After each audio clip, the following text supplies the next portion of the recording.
funnily enough, stumble and stuttering are kind of what we're talking about for our first little story segment thing. So we bring it full circle. We bring it full circle. So Roe v. Wade got passed, or not passed, overturned. It was overturned uh, last week, last Friday, and of course, many people, most people, were upset with that. There was a lot of people who were happy with it, namely Republicans and conservatives, and very uh, certain Republicans and conservatives.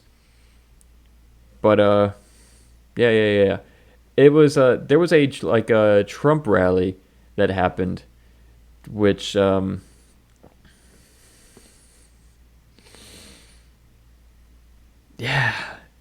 there was something said, and it's been everywhere. I mean, it's been I have seen it at least once a day since it's happened on any platform I've on, from the fairly normal ones like Instagram, Twitter, Snapchat, to the absolutely insane ones like Rumble and iFunny. I mean, it's everywhere. Oh, you think you know? You think you know? Well, okay. Then if you think you know, let's go ahead and let's just go ahead. And Trump headlines a rally to support two Republican candidates ahead of Tuesday's primary. Comments made by one of them, Congresswoman Mary Miller, are drawing backlash. During last night's rally, Trump endorsed State Senator Darren Bailey in the six-way GOP race for governor. He told the crowd at the Adams County Fairgrounds near Quincy, Bailey will restore the state to greatness. Trump also reiterated his support for Miller, who is facing five-term Congressman Rodney Davis in the newly redrawn 15th district. This is what Miller said about celebrating the overturning of Roe versus Wade. President Trump, on behalf of all the MAGA patriots in America, I want to thank you for the historic victory for white life in the Supreme Court yesterday. I just fucking love this clip so much. I don't care how many times I've seen it. I just love just the transition of life in the Supreme Court yesterday. Miller's spokesperson says she misspoke. He says the Congresswoman rather intended to say the decision was a victory for a right to life, not a victory for white life. Yeah. A victory for the right to life, not the white life. Like I said, I misspeak all the time. It may be ADHD. It may be just poor sentence structure. It may be I'm just dumb. It could be many things. English not being my first language could also be on the table. Who knows? But it's so hard to get from white life to right to life if you're not already thinking white life,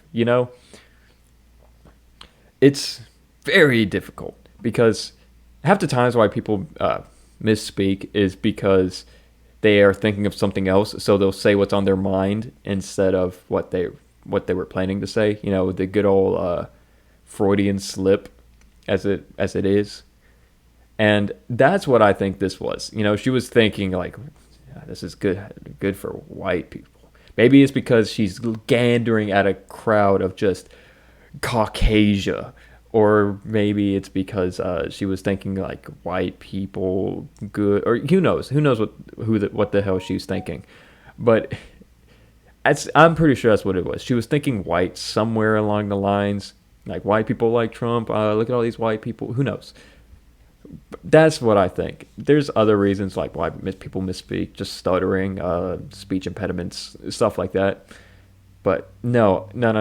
I'm pretty sure this was a Freudian slip because she even like stuttered during it, She was just like, thank you, President Trump, for this white life, for the win.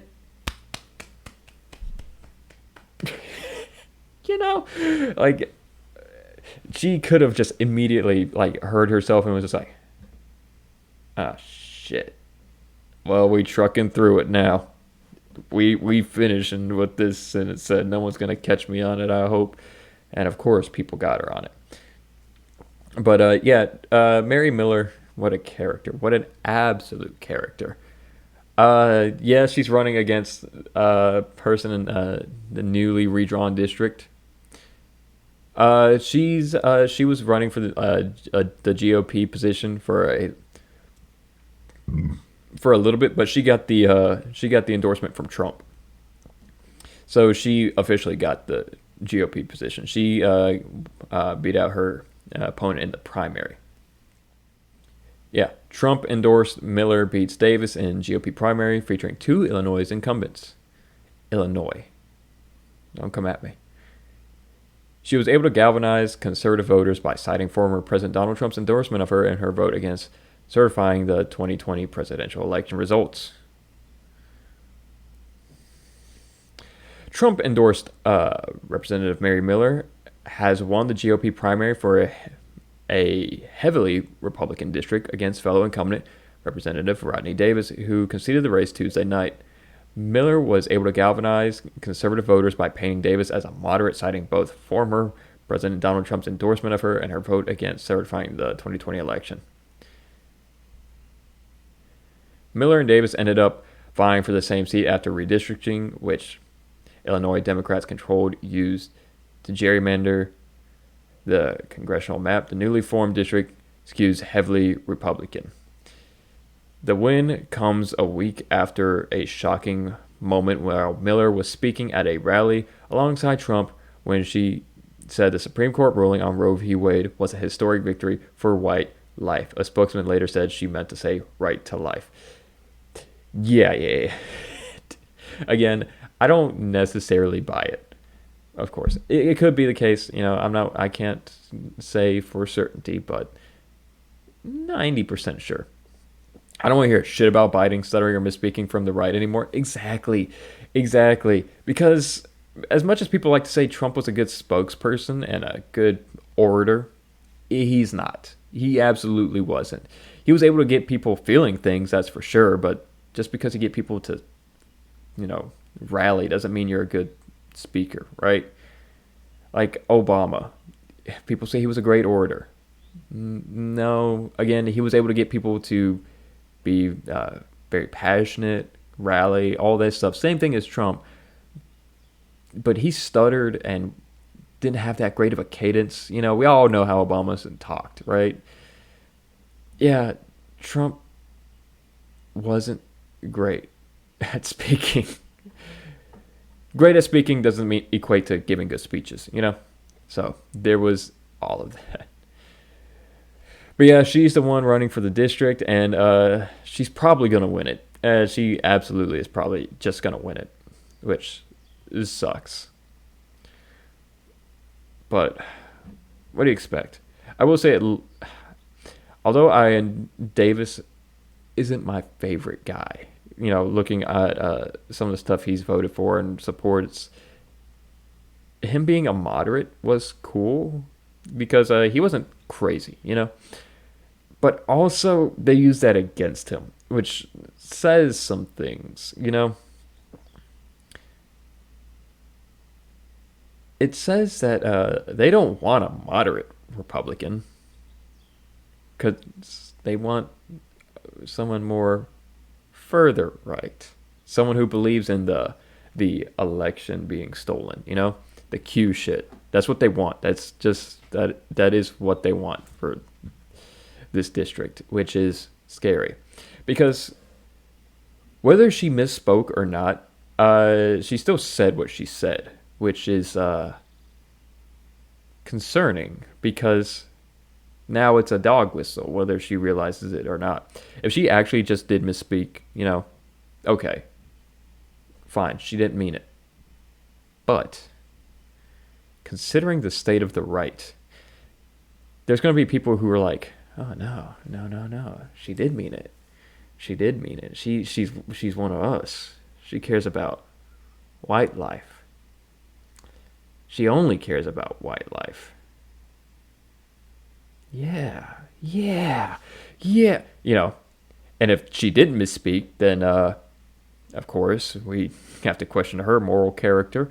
But also that also means that the far right's still going to enjoy her as a candidate. Either way, the far right enjoys her a lot, whether she wants them to or not. I'm pretty sure she does, given she believes and espouses the things she does. So great, wonderful. Another far right candidate in the House of Congress.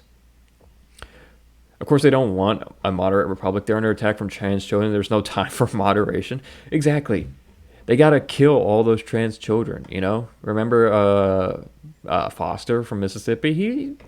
He's on the front lines, just mowing down trans. I gotta stop. Twitch will get my ass. But no, don't worry.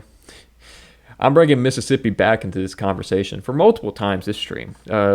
For a very small and unpopulated state, we seem to bring in a lot of great things. And yeah, whether she meant to say it, I think she may be happy for it because now it'll attract the right people. Exactly. Either way, it's a good move for her because clearly they don't want, they don't want moderate Republicans. So she's already pretty safe within her district. Outside, like me, blue voter from different state, obviously criticizing her for this is not going to do shit against her candidacy over there, because chances are someone there watching me who is a fan of her being convinced by me, very small, infinitesimally small. But yeah, but yes, I will bring this back to Mississippi because again, we're heavy hitters in this country. I don't know how. We're constantly the worst at everything, and we're the best at being the worst. But yeah, I just want to throw this one in here because even though not that related, it also has to do with Roe v. Wade in a way. And yeah, this man's also going to be making a campaign off of this in the future and probably currently right now. And his name is Philip Gunn. 12-year-old incest victims should birth dad's child, House Speaker Gunn says. Oh boy, what a sentence, and what a lad, what a man. There he is. Mississippi House Speaker Philip Gunn says abortion should be illegal for a 12-year-old rape victim carrying her father or uncle's child. He made the remark to reporters in the hours after the U.S. Supreme Court struck down Roe v. Wade and Dobbs v. Jackson's Women of Health organization, allowing state abortion bans to take effect. What about a case for a 12-year-old girl who was molested by her father or uncle? Associated Press reporter Emily Wangston Prittis asked the Republican speaker on the Mississippi House floor on Friday, June 24th. Gunn said he did not know what the legislature's appetite would be ensuring child rape and incest victims could obtain abortions. The state's 15-week abortion ban does not include rape exceptions, and probably never will. But a 2007 Roe v. Wade trigger law that could become effective soon would allow rape exceptions in early pregnancy only if the rape was reported to law enforcement, which does not happen in most incest cases. Yeah, and already they've been talking about cutting it for a long time. So that's not looking good. No, the law does not include an exception for incest, Gunn said. I don't know what that would be changed. Do you think the legislature should revisit that? Prittis asked. Personally, no, I do not, Gunn said. I believe life begins at conception. Every life is valuable, and those are my personal beliefs.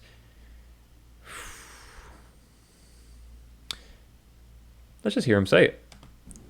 I believe life begins at conception, and every life is valuable, and those are my personal beliefs. So that 12-year-old child was molested by her father or uncle. Should carry that child on her. That is my personal belief. I believe life begins at conception. Oop, Mr. Football Coach wannabe. Daily Journal reporter Taylor Vance pressed gun further, so that 12-year-old molested by her father member should carry that pregnancy to term, yes, that's my personal belief. I believe life begins at conception, Gunn said. Let me say this. I want today to be about Roe v. Wade decision. I want today to be about the fact that we have seen an end to abortion in this country. These other things that y'all are talking about certainly are things we can talk about moving forward. I do not want those things to detract from the significance of this day. I'm afraid if we get too far afraid from what we're talking about today, we will overshadow the significance of this day. So I want this day to be about the fact that Roe v. Wade has been overturned. The members of the House of Representatives are the one that led out on that. It happened in this very room, and we're going to celebrate that today. So breaking up crucial, vital issues, let's not do that right now. Let's kick that can down the road. Let's just celebrate what's happened. Yeah, they're going to kick that can down the road and just never revisit it, because we never do. We're still waiting on new infrastructure and new roads that we've been talking about since fucking Katrina in this state. It's not going to happen. They're just going to keep the exceptions out. They're not going to even visit it in any meaningful way. I just love how they never just say yes when they're asked a question like that. They just keep repeating themselves. Well, yeah, because if they say yes, they're going to sound like a monster. But if they just say, I believe life begins at conception, they sound like the good guys, you know? And that's why they say it all the time. They say it constantly because they're constantly trying to make themselves seem like the good guys, because that's what it is, good versus evil in this case. I don't think like that. Despite me being Christian, me believing that although life doesn't necessarily begin at conception, conception can lead to life further down, yada, yada, yada, whatever. So me being pro-choice, I've had to rack my brain with like a lot of questions and just things I've had to ask myself, like to justify my beliefs, which led me to becoming pro-choice in the long run. Because, you know, Christian canon is that life begins at birth, but, you know, some people like to not go by the canon. But yeah, so even though I softly believe life begins at conception because it can lead to it, I don't bring that up whenever I'm talking about this, because although life can begin at whatever point, personhood begins at somewhere else, whatever. It's very complicated. But the could've, would've, should've does not take precedent over what is now, you know? What is happening now, which is someone suffering, you know? A woman who is just like, well, if I don't get this out of me, I will die. I will actually fucking die. Not even being over dramatic. My body will just stop working. And that's what takes precedent for me. To these people, they're just like, well, if someone else dies in the process, at least life begins at conception. So checkmate, liberals. I got you there, you know. There's no critical thought with these people. The U.S. Supreme Court ruling in Dobbs' case allowed Mississippi's 15-week ban to go into law, which abortion after 15 weeks, except in medical emergency in cases of severe fetal abnormality, which, yeah, that was always going to be there because Mississippi had a lot of Desert Storm veterans, and we've had some laws in the past and some practices within the state that even though a lot of children were Desert Storm babies, and if you don't know what a Desert Storm baby is, basically, due to a lot of the chemicals in the Desert Storm conflict, a lot of soldiers had a defective sperm, which led to a lot of abnormalities within their unborn children when they came back, which led a lot of these children to be born with several horrific defects that meant they lived very short, maybe hour-long lives of just pure agony. And because of that, now the state recognizes that, hey, sometimes abortion is good, so the life isn't completely horrible, you know?